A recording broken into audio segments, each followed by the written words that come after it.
BionicDance is filmed in front of a live studio audience. I'm going to argue for the existence of God from the premise that moral good and evil really exist. They are not simply a matter of personal taste, not merely substitutes for I like and I don't like. And I intend to show not merely that like and don't like are all morality is, but that using morality as a basis for God's existence is tenuous at best. Let's do this.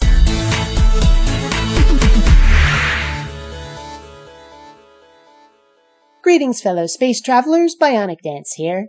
And yep, it's that Peter Kreeft guy again. This time he's going to argue for objective morality as opposed to subjective, a topic near and dear to my own heart, though obviously I'm on the opposite side from dear Petey here. Before I begin, let's get one misunderstanding out of the way.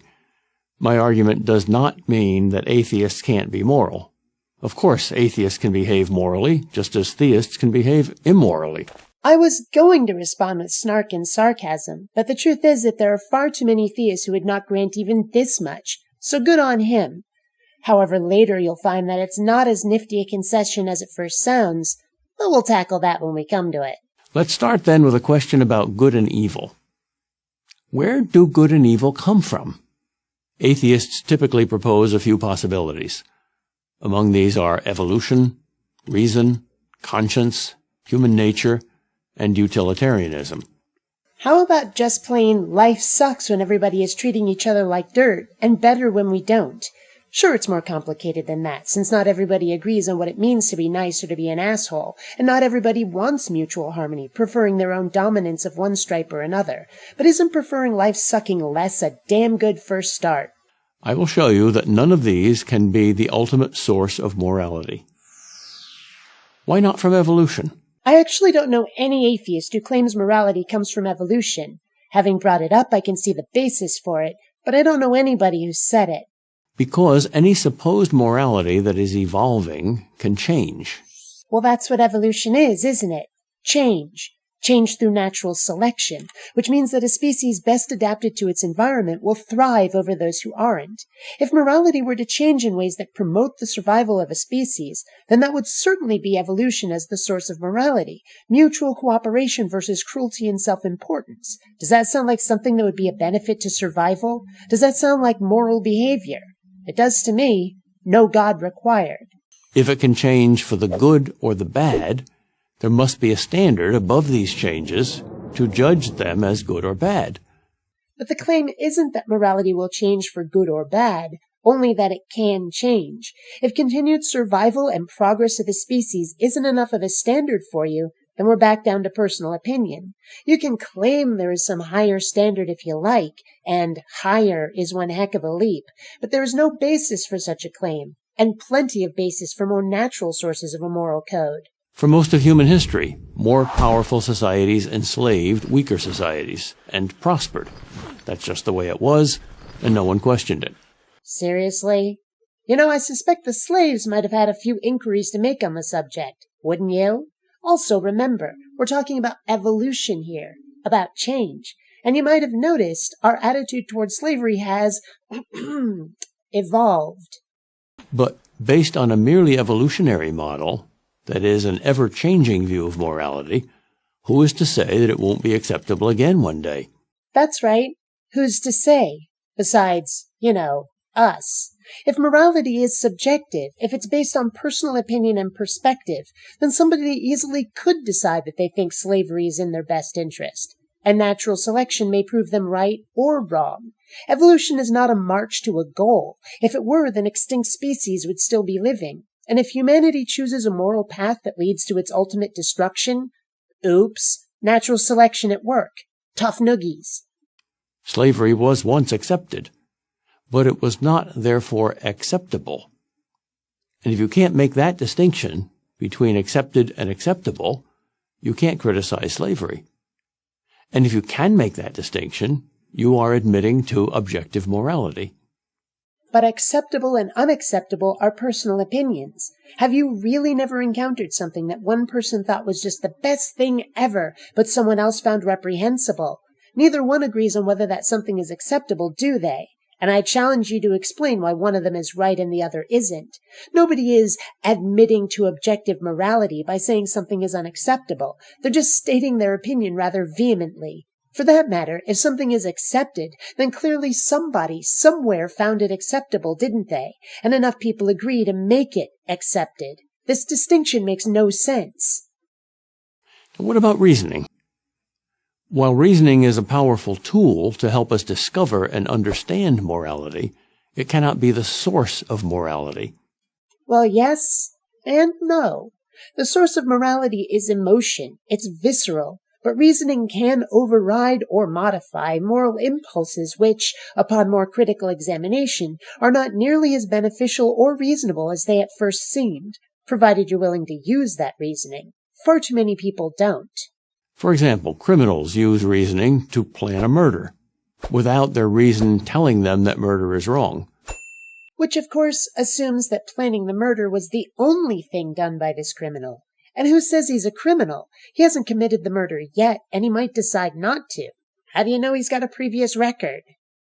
And was it reasoning or something higher than reasoning that led those Gentiles who risked their life to save Jews during the Holocaust? Maybe they saw the benefits of opposing the Nazis as outweighing the drawbacks. I'm inclined to think it was emotion, personally, empathy or sympathy. Or hell, maybe they got some sort of ego rush from putting one over on their enemies. But again, no God required. Nor can conscience alone be the source of morality. Every person has his own conscience, and some people apparently have none. Heinrich Himmler, chief of the brutal Nazi SS, successfully appealed to his henchmen's consciences to help them do the right thing in murdering and torturing millions of Jews and others. How can you say your conscience is right and Himmler's is wrong if conscience alone is the source of morality? Simple. Morality is subjective. Frankly, there is no one morality. In fact, every person has their own morality. Granted, with tons of overlap from person to person, but everybody has their own little quirks and variations. And you'll notice how moral codes are different from society to society, culture to culture, many of them claiming that the others are all wrong. Obviously, asserting that there is a universal morality is to beg our logic and deny the evidence. Some people say human nature is the ultimate source of morality. But human nature can lead us to do all sorts of reprehensible things. In fact, human nature is the reason we need morality. And now we're actually back to evolution and natural selection, because that's where human nature comes from in the first place. And human behavior, both moral and immoral, developed from natural selection, weeding out the ones that harmed the species. And we better hope that the one leading to the continuation of the species is the one that dominates. And it sure would be nice if that was the one that made us happiest, wouldn't it? But no guarantees. Our human nature leads some of us to do real evil, and leads all of us to be selfish, unkind, petty, and egocentric. I doubt you would want to live in a world where human nature was given free rein. This is a very cynical view of humanity, but I'm not sure what else to expect from someone whose personal doctrine starts with something like original sin, assuming we all start out as horrible sinners who need to repent. The fact is that human nature also leads us to things like altruism, parents caring for their children, having fire departments and police forces, starting charities, that sort of thing. Why do we do it? Because we can see the benefit and know we may need such things ourselves someday. And frankly, because it brings us positive emotions. If I'm going to be cynical, it's going to go in the other direction, and I'll say that morality is actually born out of a kind of selfishness. Do unto others as you would have them do unto you is just another way of saying you want people to be nice? The price is you being nice too. You know, or else. Okay, maybe I'm not quite that cynical, but I am enough to think that up, so maybe at least a little bit of me believes it. But I'd rather believe that cooperation for mutual benefit is at least part of human nature, and humanity's evolution would suggest that it is. Utilitarianism is the claim that what is morally right is determined by whatever creates the greatest happiness for the greatest number. But to return to our slavery example, if 90% of the people would get great benefit from enslaving the other 10%, would that make slavery right? According to utilitarianism, it would. And you're begging the question that it's not. You don't like it. I don't like it. I think both of us would try to prevent it. And it's because we wouldn't want to be the slave, isn't it? Tell me what else could make slavery wrong. Tell me why it's not right. I submit to you that it's neither except by human decision, and neither of us has any evidence to the contrary. Show me some that isn't just your opinion stated to sound like fact, and I'll cheerfully give it a look-see. But right now, you have none. We've seen where morality can't come from. No, we haven't.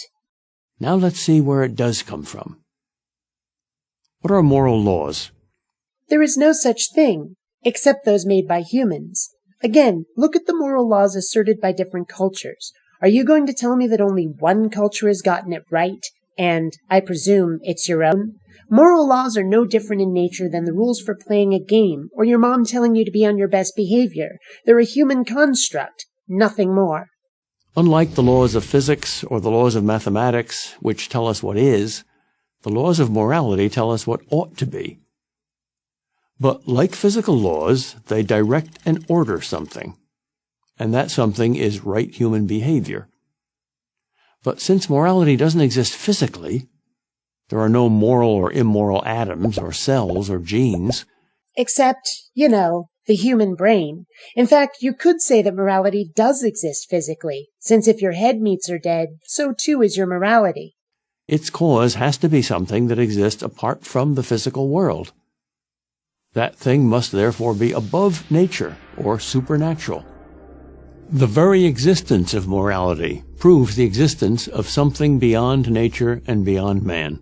Well, that's just silly. The existence of morality proves no such thing, as I hope I've shown. Just as a design suggests a designer, moral commands suggest a moral commander. Moral laws must come from a moral lawgiver. Well, that sounds pretty much like what we know as God. Which brings us to a point of infinite regress, since now we have to ask who gave God his laws, and who gave that one the laws to give to God, and so on, and so on. At some point we'll just have to admit that they were made up, and there's no reason to think that chain doesn't end at humanity. So the consequence of this argument is that whenever you appeal to morality, you are appealing to God, whether you know it or not. You're talking about something religious, even if you think you're an atheist. Remember when I said his little concession at the beginning wasn't as charitable as it first sounded? Turns out it was kind of condescending, didn't it? And I'm done. Until next time, fellow space travelers, this is BionicDance saying don't run on automatic. Instead, please think.